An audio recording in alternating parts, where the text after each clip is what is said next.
ಹಾಂ, ವಿದ್ಯಾರ್ಥಿಗಳಿಗೆ ಭಾಗಲಬ್ಧ ಶೇಷ ಕಂಡು ಹಿಡಿಯಿರಿ. ಈಗ ನೀವು ಮಾಡೋದಾದ್ರಿಂದ ತಿಳಿಸ್ತಂದು ಲಕ್ಷ ಕೊಟ್ಟು ನೋಡ್ರಿ. 1 2 3 4 5 6 7 1 2 3 4 5 6 7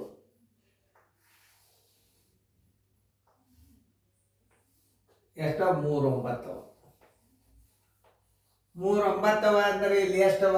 ಇಲ್ಲಿ 7 ಅಂದ್ರೆ 9 ಶೇಷ ಉಳಿತದ ಅಂತ ತಿಳ್ಕೊಂಡ್ಬಿಡ್ರಿ. ನೋಡ್ರಿ, 999 0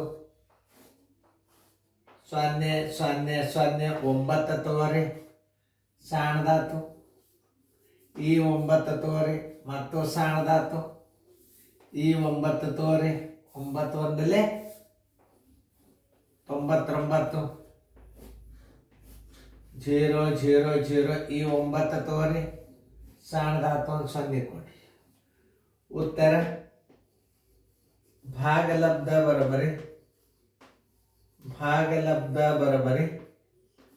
1 0 1 0. ಶೇಷ ಬರೋಬರಿ 9. ನೋಡ್ರಿ ಹೆಂಗೆ ಮಾಡೋದು ಇದು. ನೋಡ್ರಿ, 7 8 5 4 1 6 205. 2 ಮಗ್ಗಿ ಬಂದ್ರೆ ಸಾಕು. 2 3 6 ಮಾಡಿ ನೋಡ್ರಿ ಮಗ್ಗಿ. 2 3 ಅಂದ್ರೆ 5 3 15. 2 3 6 615 ಬಂತಂದ್ರೆ ಸಣ್ಣದಾತ್ಲ. ನೋಡ್ರಿ ಹೆಂಗೆ ಮಾಡ್ಬೇಕು ದೊಡ್ಡ ಲೆಕ್ಕ. ಮುಂದೆ ನೀವೇ ಮಾಡ್ತೀರಿ ನೋಡ್ರಿ. ಈಗ ಲಕ್ಷ ಕೊಟ್ಟು 5 7 170 ಉಳಿತು. ಈ 4 ತಗೋರಿ, 2 17 ಭಾಗಿಸ್ರಿ ನೋಡೋಣ. 2 9 18, 2 8 16. 8 ಮಧ್ಯೆ ತಯಾರು ಮಾಡ್ಕೋರಿ. 8 5 40, 8 2 16. ನೋಡಿ 8 ಇಡ್ರಿ, 1640. 4 10 4 ಹೋದ್ರೆ 6. ಕೆಲ ಬಂತು 1. ಪೂಜೆ ಈ 1 ತಗೋ. ನೋಡ್ರಿ 2 2 2 3 6 ನೋಡ್ರಿ 615 ಬಂದದ. 3 ಹಚ್ಚ್ರಿ. ಒಂದು ಮಗ್ಗಿ ತಯಾರಾತಂದ್ರೆ ಹಚ್ಚಿ ಬಿಡ್ಬೇಕು ಅದನ್ನ.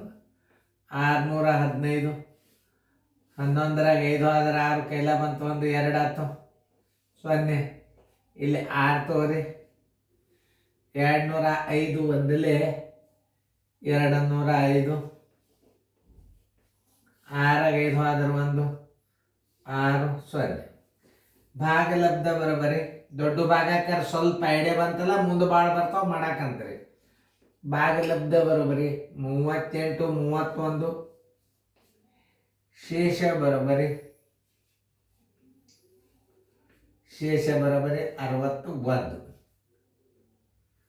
ಹಿಂಗೆಲ್ಲ ಲೆಕ್ಕ ಸರಿಯಾಗಿ ತಿಳ್ಕೊಂಡು ಮಾಡಿ.